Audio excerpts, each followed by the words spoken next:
Just let us help you, Mom. It's what Dad would have wanted. That's what my son said the morning he drove me to Meadow Pines. He said it like a kindness, like he'd thought it through, weighed it carefully, arrived at the only reasonable conclusion. He said it while keeping his eyes on the road, never once turning to look at me in the passenger seat. I had my purse on my lap the whole drive. I don't know why. Force of habit, I suppose. 38 years of carrying that purse to work, to the grocery store, to my husband's hospital appointments in the last 2 years of his life. I held it like it might anchor me to something familiar. It didn't. When we pulled up to the entrance of Meadow Pines, the sign out front had little painted flowers on it. Cheerful. Deliberate. The kind of cheerful that tries too hard. My son carried my bag inside without asking if I needed help. I walked in beside him, not behind him, because I wasn't his child. I was his mother, and I still remembered the difference. The intake coordinator was a woman named Patty. She had a voice like warm syrup and a smile that never quite reached her eyes. "Welcome to Meadow Pines," she said. "We're so glad you're here." I'm not, I thought. But I said nothing. I was still in that phase. The phase where I kept thinking this would be sorted out in a few days. A misunderstanding. A temporary inconvenience. My son kissed my cheek before he left. He said he'd call Sunday. He didn't say which Sunday. My room was on the second floor. A single window faced the parking lot. The bed was a twin with a thin blue blanket. There was a dresser, a small television bolted to the wall, and a chair in the corner that looked like it hadn't been moved since 1987. Everything was clean. Everything was beige. Everything felt like somewhere between a waiting room and a verdict. I sat on the edge of the bed for a long time after Patty left. I wasn't crying. I was thinking. That's different, even though from the outside it might look the same. I'm 73 years old. I taught 4th grade for 27 years at Birchwood Elementary in Columbus, Ohio. I raised 2 children, mostly on my own after my husband's back injury took him off work for 4 years in the 90s. I regrouted my own bathroom tile at 61. I am not a woman who gets confused. I am not a woman who needs to be managed. But somewhere between my husband passing and the year after, my children had quietly started speaking about me in the third person, even when I was in the room. She might not be able to manage the stairs. She shouldn't be driving long distances anymore. She needs someone checking in. She. Like I'd stepped out of myself and left a problem behind. The first night at Meadow Pines, I didn't sleep. The hall light stayed on until 10. Then someone somewhere cried out twice around 2 in the morning. I lay still, listening to the building settle, thinking about my kitchen at home, the window over the sink that looks out onto the maple tree, the coffee maker with the chipped carafe I keep meaning to replace, the drawer that sticks in summer because the wood swells. Small things. Mine. I met a woman named Harriet on my 3rd day. She was 81, sharp as a tack, and deeply unimpressed with everything at Meadow Pines. She'd been there 14 months. Her son lived 40 minutes away and visited on alternating holidays. She kept a crossword puzzle book in her lap at all times and did not suffer fools. "They tell you it's a transition," she said when I sat next to her at breakfast. "That's the word they use. Transition. Like you're a caterpillar." She stabbed her scrambled eggs.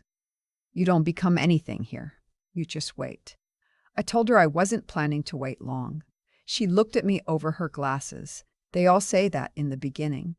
I made note of 3 things that first week. The side entrance by the laundry room was propped open between 8 and 9 in the morning when deliveries came. The front desk receptionist, a young man named Marcus, took his break at 2:15 and was replaced for 20 minutes by a part-timer who was usually on her phone. And the activities coordinator always gathered residents for bingo on Tuesday at 3, which left the hallways near the main office quiet for almost an hour. I wasn't planning an escape. Not yet, I was just watching. Teachers learned to read a room. You have to know where the exits are before you need them. My daughter called on the 5th day. Not to ask how I was settling in, but to tell me she'd spoken to the facility director about my medication schedule. She used the word "we" several times. We think it's best. We've arranged. We feel confident. I don't know who "we" was exactly. I hadn't been consulted. Is there anything you need, Mom? She asked at the end. I need to go home, I said. A pause. A small sigh. Mom, we've talked about this. We hadn't. They had. I had been informed. I didn't argue. There was no point in arguing over the phone with someone who had already made up their mind. Instead, after I hung up, I asked Marcus at the front desk if there was a way to receive personal mail. Of course, he said. He gave me a form to fill out. That night, I wrote a letter. I wrote it to a woman named June Alderman. She had been my closest friend for the better part of 40 years, since we taught on the same hallway at Birchwood and shared a pot of terrible coffee every morning for a decade. She had moved to Dayton after her second retirement, but we still wrote each other real letters on actual paper because that is what women of a certain age and certain stubbornness do. I told June everything, not dramatically, not as a plea. I laid out the facts the way I used to lay out lesson plans. My son had been listed as co-owner on my house for 2 years, a transfer my daughter had called practical estate planning at the time. My bank account was joint with my daughter since my husband's hospitalization. I had signed papers during that exhausting year that I hadn't read carefully enough. I had trusted them the way you trust family, the way you trust people you raised. I told June I needed her to make a phone call. Her son-in-law was an estate attorney in Dayton. I had met him at her granddaughter's christening 6 years ago. I remembered he was thorough, unhurried, and had kind eyes. I told June his name on the envelope. I said, if you're willing, call him for me. Tell him what I've told you, and ask him to find out what I still own. I sealed the letter. I addressed it. I held it for a moment before I let it go. The next morning at 9:15, I walked it down to the laundry corridor and handed it to the mail carrier myself when the delivery door was propped open. He took it without question. He probably thought I was staff.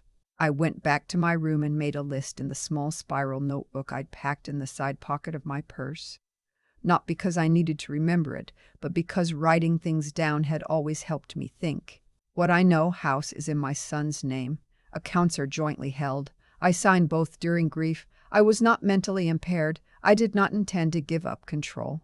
What I need, an attorney, verification of what was filed, access to records, someone on the outside. What I have, June. Time, a window, and the good sense to stay quiet until I'm ready. It took 8 days for June to get my letter, make the call, and write back.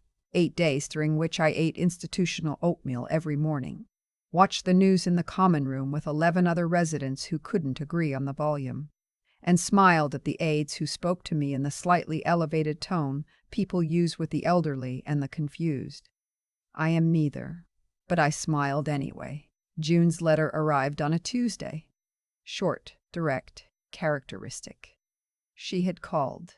He remembered me from the christening. He would help. He needed me to authorize him to request documents. Could someone bring the authorization to me to sign? Or could I get to him? I could not get to him. Not yet. But June could come to me. I called her that afternoon from the common room phone. She picked up on the second ring.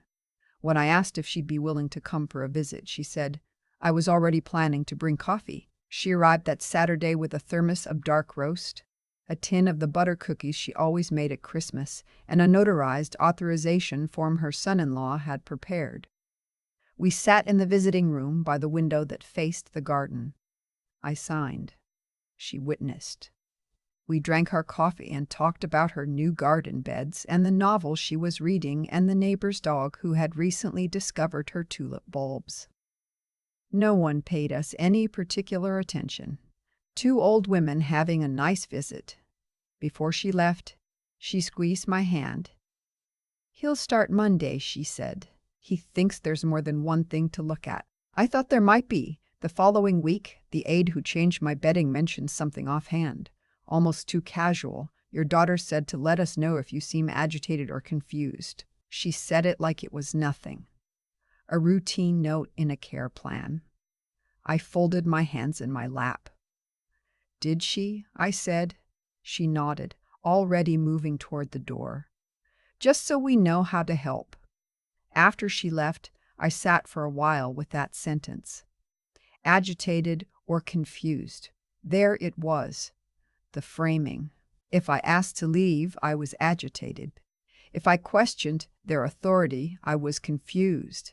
They had built a structure around me where any resistance would be interpreted as a symptom. That night, I wrote one more line in my notebook. "They have named my clarity as a problem. That is how I know I'm not wrong." 3 weeks in, June's son-in-law called me directly on the facility phone. His name was Daniel Webb. He had a quiet, organized voice. He told me what he'd found. My son had filed a deed transfer on the house 18 months ago. The account documentation showed my daughter had initiated a change of beneficiary on my retirement fund 3 months after my husband died. I had signed both, but the circumstances, the timing, the fact that I was in acute grief and had not been advised to consult independent counsel, those were relevant. Daniel said, "You have grounds, not just to revoke, but to challenge. It will take some time. Are you willing?" I said yes before he finished the sentence. He told me to keep a record of anything unusual, any comments about my competency, any pressure to sign additional documents. "Write it down," he said. "Date, time, who was present, exactly what was said." I already was. My son visited on a Sunday about a month in. The first visit, he arrived with a bag of fruit I hadn't asked for, and the slightly distracted energy of a man who has carved out a block of obligation on his calendar and intends to complete it efficiently. He sat in the chair across from me. He asked if I was eating well. He glanced at his phone once, then put it face down in his lap. I asked him about the house. He shifted. "What about it?" I said. "It's still in your name." He nodded slowly, carefully. "For now. We talked about this, Mom. It's simpler, estate-wise." I said, "I'd like to talk to your attorney about it." He frowned. "Why?" "Because it's my home," I said. "I lived there for 31 years. I want to understand exactly what was filed and whether I have the right to change it." He leaned back. "You're not thinking clearly. This move has been stressful. When you're feeling more settled." "I'm settled now," I said. "I'd like the name of the attorney who drew up the deed." He didn't give it to me. He changed the subject. He talked about my granddaughter's school play, about the traffic on the way over, about a restaurant he and his wife had tried the week before. I let him talk. I didn't write anything down while he was there. But the moment he left, I noted the time, the date, and the phrase he had used. "You're not thinking clearly." That was the sentence that mattered.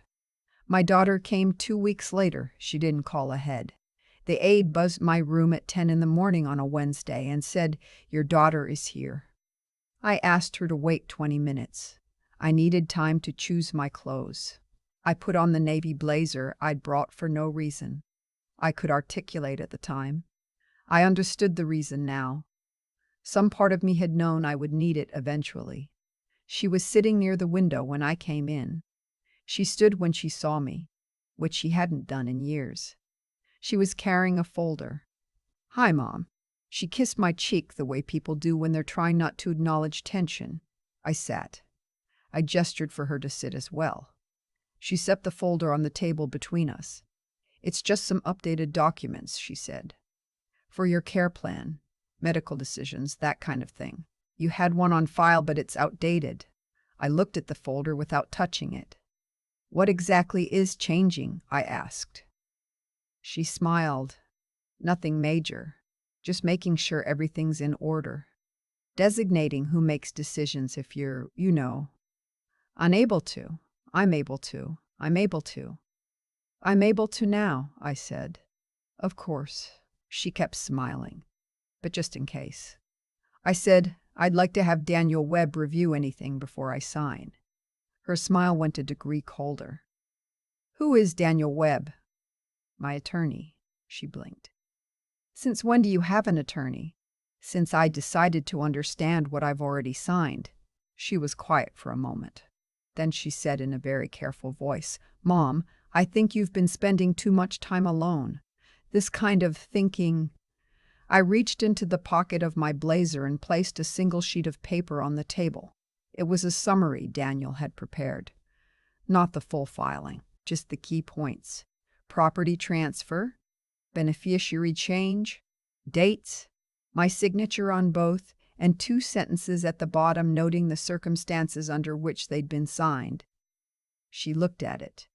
Her face changed. This isn't, she started. Read it carefully, I said. She did. I watched her. She had always been better at composure than her brother.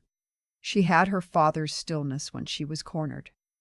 But under it, I could see the calculation running.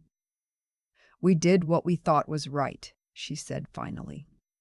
I looked at her. You did what was convenient, I said. And you did it quietly. That's not the same thing. She opened her mouth, closed it. I'm not signing anything today, I said. My attorney will be in touch. She took the folder. She left without finishing her coffee. I sat for a while after she was gone, feeling something I hadn't felt in over a month. Not anger. Clarity. The kind that comes when you finally stop waiting for someone else to see what you already know. Harriet found me in the hallway later that afternoon. She looked at me with those sharp eyes over her crossword book. Something's different, she said. I said, things are moving. She nodded. Good. She paused. You know, my daughter stopped calling after I told her I'd spoken to a social worker. They don't like it when you start asking questions. I know, I said. I was counting on that. The last week of October was cold and gray and smelled like wood smoke from somewhere down the street. I had been at Meadow Pines for 49 days. I knew the staff schedule by heart.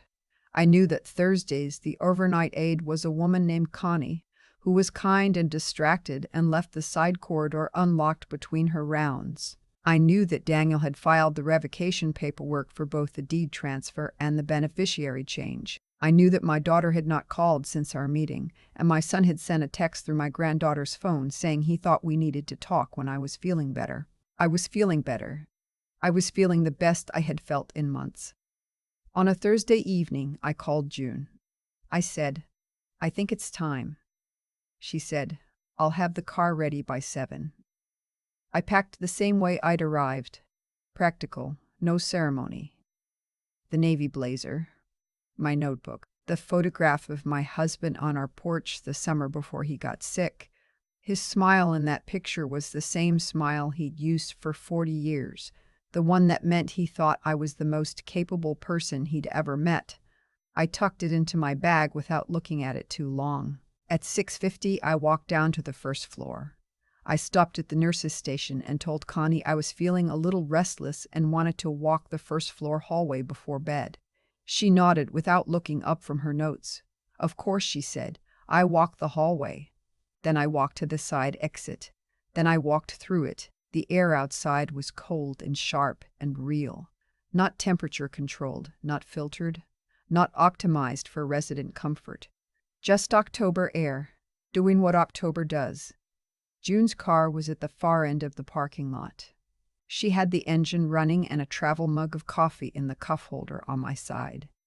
She looked at me when I got in. That's it, she said. That's it, I said. We drove out of the parking lot without speaking. I watched the Meadow Pines sign disappear in the side mirror.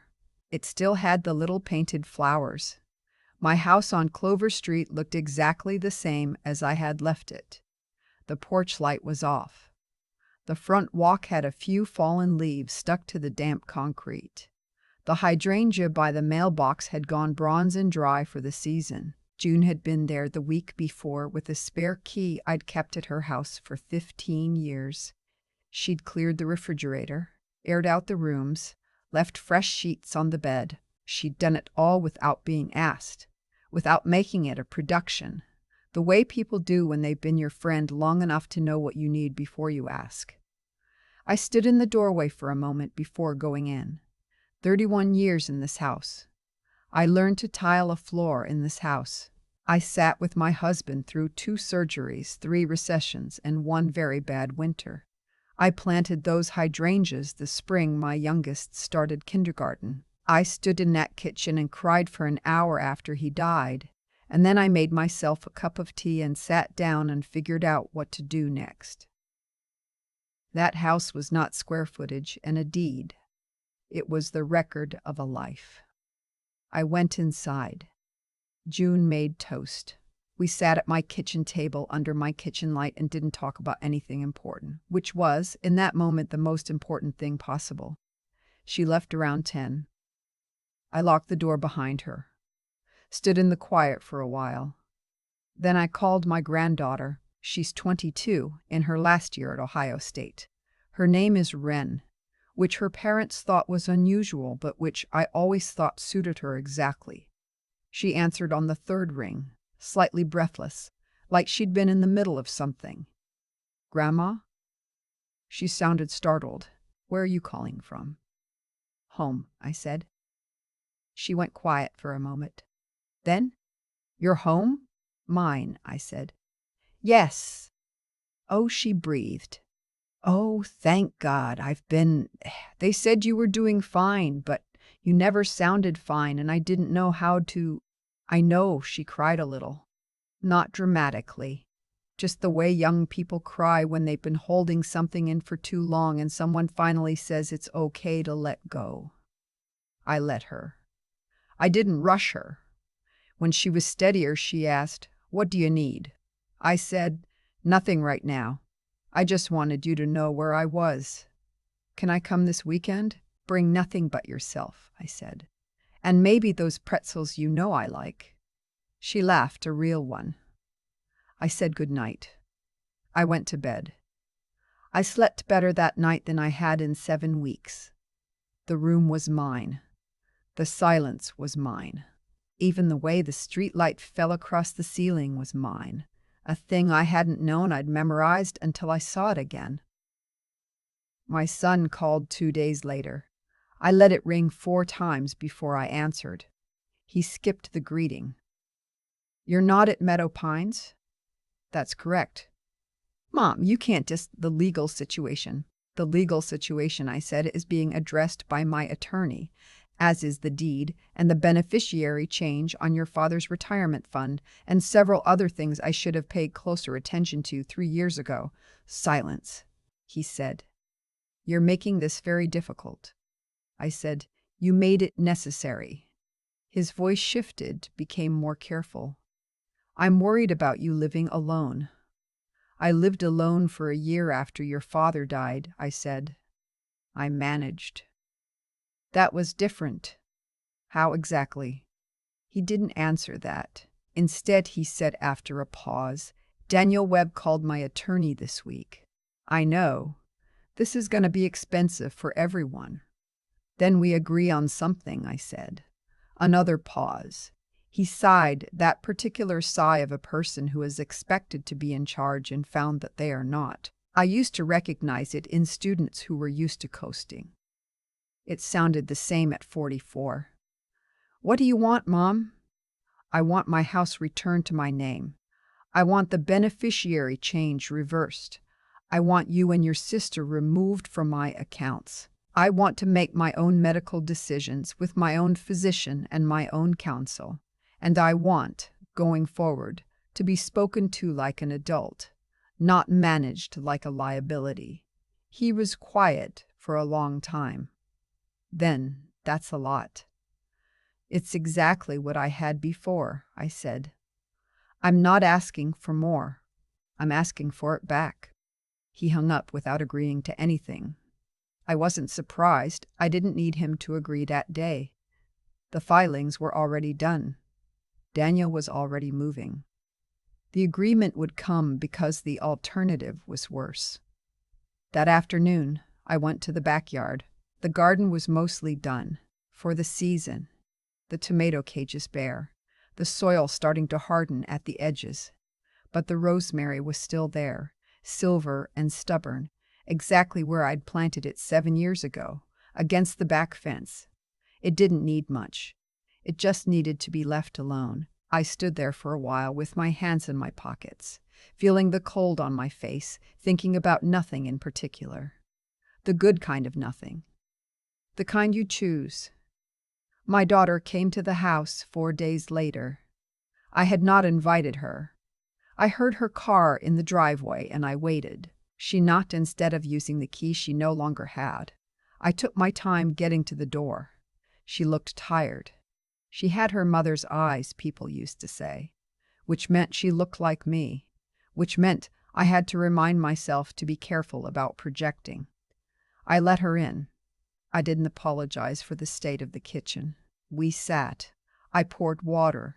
She wrapped both hands around her glass and stared at the table like she was reading something written on it. "I don't know how things got to this point," she said finally. "I do," I said. "It happened gradually. Small decisions. Little by little you started making choices for me instead of with me.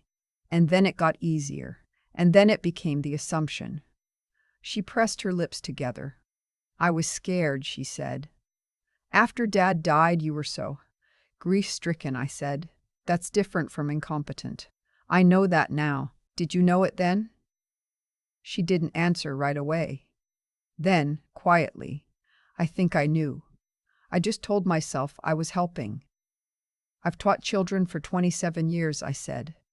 "That's the same thing they say when they cheat on a test for a friend. I was just helping. Helping someone without their knowledge or consent isn't help. It's control." She looked at the table. "I understand. I'm not sure you do yet," I said, "but I think you could. That's the difference between you and your brother." She looked up. "Is it that bad with him?" I said. "He told me I wasn't thinking clearly." While I was sitting right there thinking clearly. She closed her eyes briefly. "I'm sorry." "I believe you," I said. "But sorry is the beginning, not the ending. What comes after matters more." We talked for a long time after that. Not easily, not without silence and discomfort, but honestly, in a way we hadn't in years. She told me she'd been afraid of watching me become someone who needed help and not knowing how to offer it without taking over. I told her she had confused management with love. She didn't argue. Before she left, she stood at the door and said, "I'd like to be in your life, if you let me." I said, "Then be in it like you respect it. Ask before you decide. Call before you act. Treat me like someone you chose to know, not someone you inherited." She nodded once. Then she left. I stood at the window and watched her car pull away. I didn't feel triumphant. I felt something quieter than that. Something like the specific exhaustion of having told the truth to someone who needed to hear it, and having said it with enough precision that it actually landed. Wren came on Saturday with the pretzels and a small plant in a clay pot. She said it was a rosemary seedling from the garden center near her apartment. She'd seen mine along the back fence when she'd visited last spring. "It'll need a sunny window this winter," she said, setting it on the kitchen sill. I looked at it, then at her. "You're going to be all right," I told her. "Whatever you see in your parents right now, whatever this looks like to you, you're going to be all right." She looked down. "How do you know?" "Because you brought rosemary," I said. "Not flowers, not chocolate. Rosemary. It takes patience. You knew that." She smiled, and there was her grandfather in it, that same particular light. We made soup. We didn't talk about her parents, or the lawyers, or the months I'd spent in that beige room, looking at a parking lot. We talked about her thesis, about a book she was reading, about whether people make better decisions in the morning or at night. I said morning. She said night.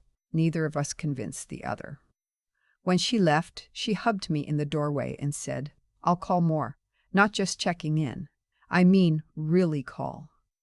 Call when you want to, I said, not when you feel obligated. She said, those might be the same thing now. I thought about that for a long time after she drove away. Maybe they were.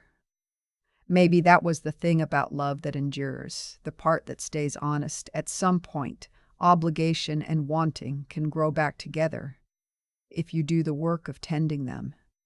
The settlement came 6 weeks later. My son signed everything without a meeting. His attorney called Daniel's office. They exchanged paperwork, and it was over in the way legal things are over. Paperwork stamped, nothing dramatic, just the bureaucratic restoration of what had always been mine. Daniel called to tell me personally. He said, everything is back in your name. The trust is established. You're protected. I said, thank you. Then I asked how much I owed him. He told me. It was significant, but it was a number I could manage. My own money, my own accounts, returned to my own jurisdiction. I wrote the check at my kitchen table, with my own pen, from my own checkbook. I cannot explain why that mattered. It just did. That evening, I walked down to the end of the block, the way I used to do after dinner when my husband was alive. We used to call it the debrief. He'd talk about work. I'd talk about the kids or the classroom or whatever had been sitting with me all day. We'd walk 4 blocks and come back, and the thing we'd been carrying usually felt lighter by the time we got home. I walked alone now. That part I had adjusted to. Grief is not a problem to be solved. It is a space you learn to live in differently over time. I walked 4 blocks. I thought about the 7 weeks at Meadow Pines. I thought about Harriet, still there with her crossword puzzles, still watching the door that didn't open for her. I thought about the morning I'd walked through that side exit into cold October air, and felt the difference between a managed life and a lived one. I had been afraid, in those first days, that I would not be able to get back what I'd lost. That was the real fear under everything. Not just the house or the money, but myself. The part that knew how to navigate, how to plan, how to hold a classroom of 30 children steady through a fire drill and then return, without drama, to long division. The part that had always known what to do next. I hadn't lost it. It had just been waiting. When I got home, I turned on the porch light, made tea, sat at the kitchen table with my notebook open and wrote a few lines. Not a list, not a plan, just something I wanted to say, to no one in particular, or maybe to anyone who might need to hear it. If someone is telling you that you are confused and you are not confused. If someone is making decisions around you, over you, without you. If someone has taken the thing that is yours and called it helping, you are allowed to want it back. You are allowed to find your way to the door. No one gets to tell you that the story is over. Not your children. Not a care coordinator with a smile that doesn't reach her eyes. Not a form with a signature line waiting for a moment of exhaustion. I am 73 years old. I have lived in this house for 31 years. I know where the drawer sticks and how long the water takes to run hot, and which step on the stairs sings in cold weather. I have paid every bill, buried a husband, raised 2 children, taught hundreds of others. I am not someone you put in a room and call settled. I closed the notebook. I finished my tea. I did not leave the porch light on all night, because the porch light is mine to turn on and off as I please, and it pleased me to go to sleep. That was enough. That was everything. If any part of this felt like yours, leave a comment. Say, I'm still here, because I am, and so are you. I've thought a lot about how things unraveled, not with bitterness, but with the particular clarity that only comes after you've been through something and survived it intact. There's a version of the story where I never write the letter to June, where I sign whatever my daughter puts in front of me. Because I'm tired. Because it seems easier. Because I've spent a lifetime making room for other people, and I've forgotten that I'm allowed to take up space too. That version exists. I came close to living it, But here's what I've come to understand about how things actually work.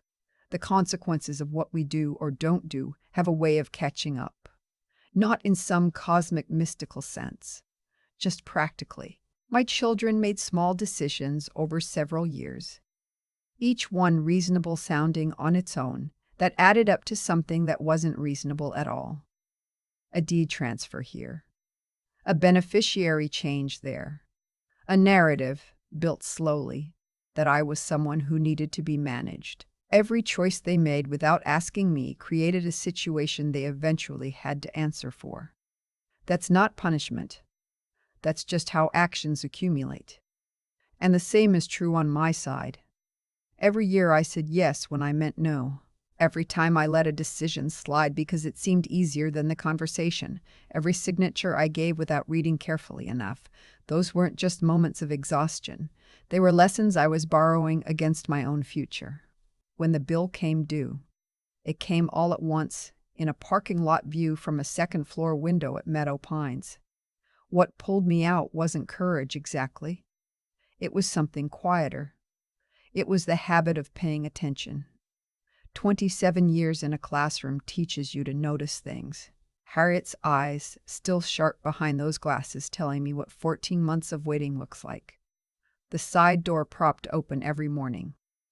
The way my daughter's composure shifted when she saw the document I placed on the table.